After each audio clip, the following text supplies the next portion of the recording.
hvad hedder det, hvis du får det billede der, ud fra det kan du så måske prøve at beskrive, hvad det er, du tror, der foregår på billedet der. Det ligner et motorløb. Gud, er der nogen, der jager nogen, eller hvad? Det ser meget, de der biler, de ser ikke specielt nye ud. Det kan være, det var et eller andet fattigt sted eller sådan noget. Ja. Ser fedt ud. Ser sjovt ud. Ja, ich weiß jetzt nicht, ob es da auch in der Schweiz gibt, also, aber ich gehe mal davon aus schon. Noget med nogle mennesker, der laver et eller andet race. Jeg tror ikke rigtig, det har noget med biler at gøre. Muligvis i en lille by. Ja. Hvis jeg siger folk race, siger det eller sådan noget? Undskyld? Folk race. Folk race. Folkerace. Folk race. Ja. Nej. Burde jeg vide det? Nej. Er det noget stemt noget? Er det folk race? Det er folk race. Nå. Spændende.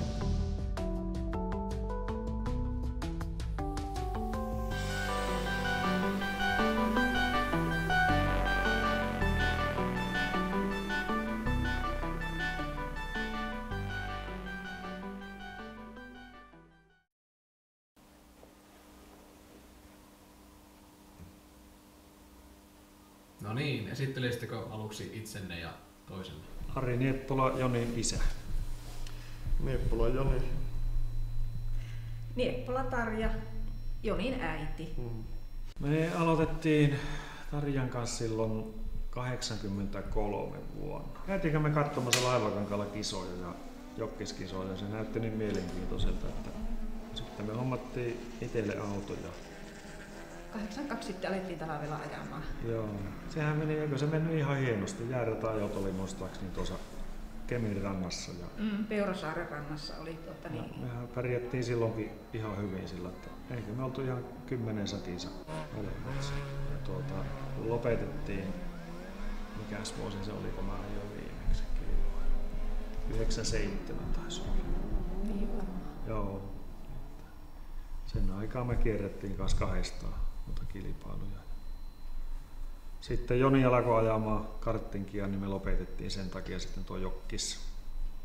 Joni ajoi karttinkia siihen saakka, kun se täytti 14 vuotta ja sitten siirryttiin sieltä jokkikseen takaisin. Että me palattiin sinne, mitä me rouvan kanssa harrastettiin sitten. Joo, mä alkoin silloin 2006. Siirtyin karttingista jokkikseen nuorten luokkaan ajamaan. 8 vuotta sitä nyt ajeltu.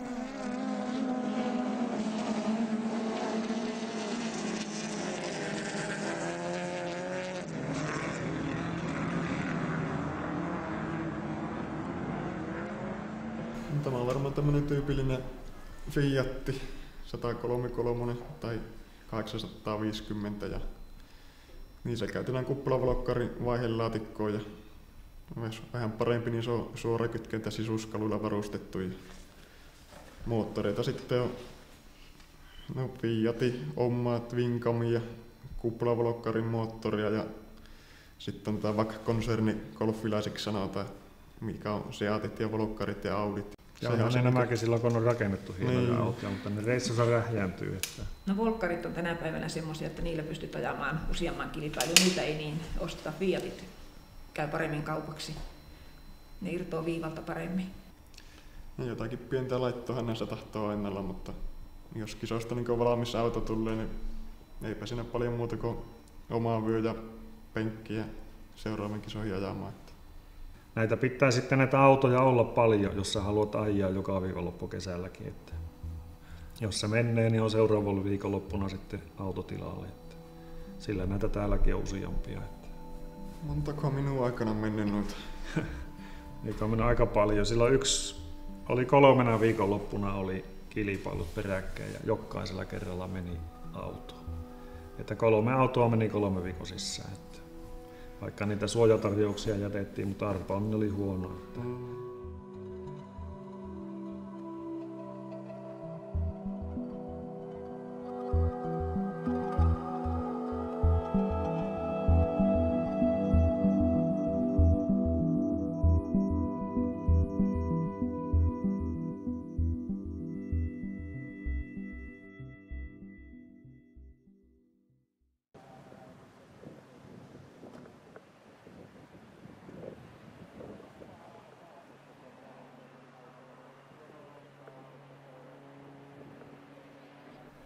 kisapaikalle tullaan, niin puretaan auto kärrystä ja varikkopaikka laitetaan pystyyn ja käydään ilmoittautumassa kilpailutoimistossa ja sen jälkeen mennään katsastamaan auto.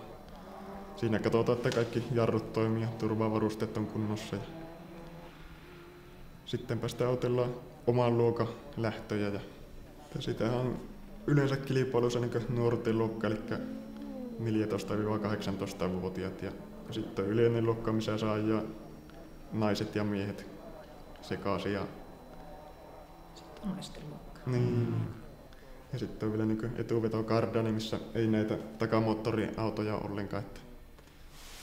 Ja nykyään on sitten muutama vuosi ollut jo niin sanottu pappaluokka, eli 50 vuotta täyttäneet saa ja pappaluokassa. Sitä nuoremmat ei saa pappaluokkaa osallistua. Se on ihan virallinen luokka sillä, että yli 50-vuotiaat ajaa keskenään sitten. Joo. Senioriluokkaa se on viralliselta nimeltä. Niin, kaikki puhuu pappaluokasta. Yleensä ajetaan niin alkuerät ja keräilyerät ja välierät ja semifinaalit ja sitten on A, B ja C-finaali, missä sitten ratkotaan päivän nopein.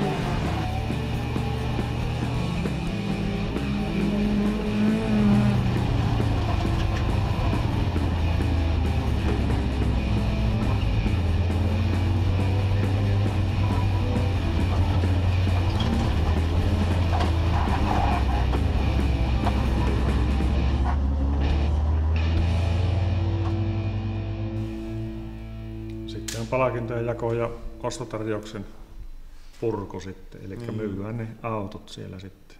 Sehän on jokainen, joka omistaa tämän kilpailijalisenssin ja tutkinnon, niin saa tuolta kilpailusta sitten yrittää ostaa autoa. Kaikki autot on myynnissä siellä.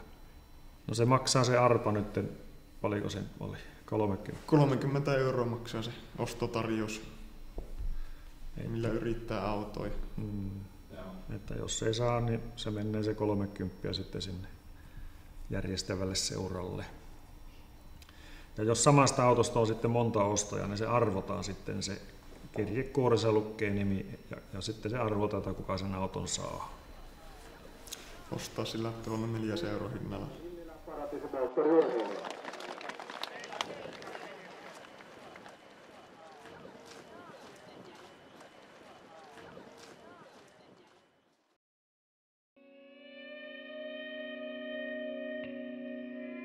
Mitä jokkis tarkoittaa teille? Tarkoittaa meille hauskanpitoa samanhenkisten ihmisten kanssa. Se tarkoittaa sitä, että kaikki vapaat viikonloput kuljemme kilpailuissa ympäri Suomea ja sitten arki-illat pajotetaan täällä autoja. Joo, näin se kesä menee aina tuolla kierrellessä ja se on jännää hommaa noissa kisoissa kulkia. Ja tulee paljon sillä tuttuja kavereita. Ari on syntynyt Pensaa-Suomessa niin kuin Jonikin. Niin rouva kanssa. Vauhti, vaaralliset tilanteet, siellä sattuu ja tapahtuu. Ei ole koskaan kahta samanlaista kissaa. Se on vaan niin mukavaa. Ja Suomessa on niin paljon näitä jokkisharrastajia. Me ollaan niin yhtä suurta perhettä siellä. Ja siellä on vauvasta vaariin.